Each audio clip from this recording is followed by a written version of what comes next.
जय जगन्नाथ। तो आपण मानकु अनुरोध भिडियोटी जदि भल लगे ताले भिडियोटी को लाइक शेयर सब्सक्राइब करि नेबे। ताले देखंतु ना इन सर्विस ओटीटी टीचर मानक पई ना निज हायर अथॉरिटी रो बारंबार परमिशन नेबार आवश्यकता रही कि। तो देखंतु जेते भी इन सर्विस टीचर अच्छा कहीं मुझे कथा कहूँ देखूँ यही ओटीटी नोटिफिकेशन ना गोटे वर्ष रे 2 थर 3 थर नोटिफिकेशन आसुअछि। तो जड़े टीचर जदि ताले जड़े टीचर जदि फास्ट अटेम्प्ट से ही वर्षर फास्ट अटेम्प्ट जदि क्वालिफाई न कले ताले से ही वर्ष पुणी थोड़े ओटीटी नोटिफिकेशन बाहर होछि। तो बारंबार देखो से ही एका वर्ष रे बारंबार ओटीटी देवाई बा पुणी थोड़े ओटीटी अटेम्प्ट करने निजर हायर अथॉरिटी रो ना परमिशन रो आवश्यकता रही कि नहीं आज वीडियो रे आमे जानिबा। ठीक अच्छे।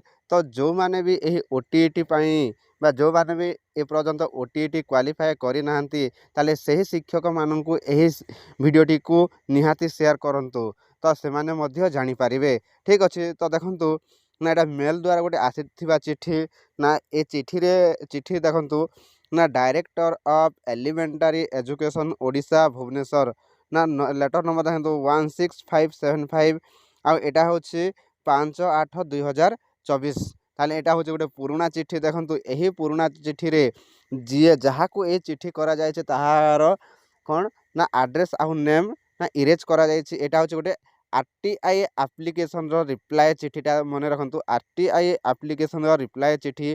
तो ए आरटीआई एप्लिकेशन ना डेटेड 4/7/2024 रे करा जायथिला।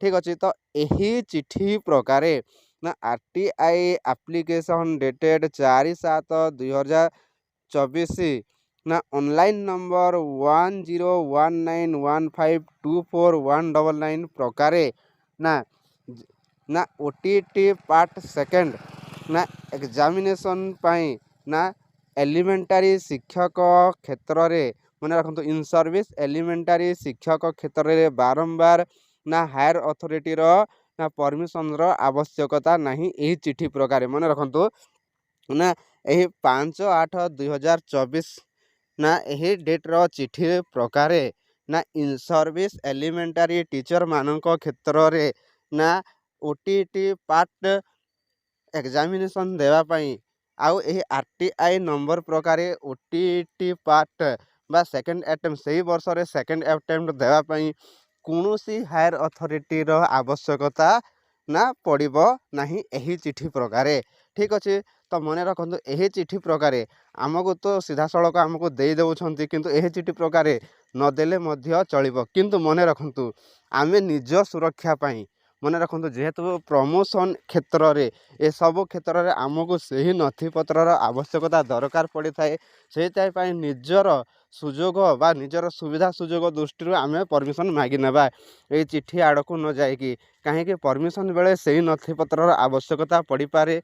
जदि आपण निजर प्रमोशन क्षेत्र में ओटीटी पास सर्टिफिकेट जदि सबमिट करूछंती ताहले ताहार नथिपत्र बा जो डॉक्यूमेंट रो आवश्यकता पड़ी पारे से ना सबुठु भल मो मतरे परमिशन मागी नेबा भल। ठीक अच्छे। तो आज वीडियोटी एतिके थिला। Thank you. जय जगन्नाथ।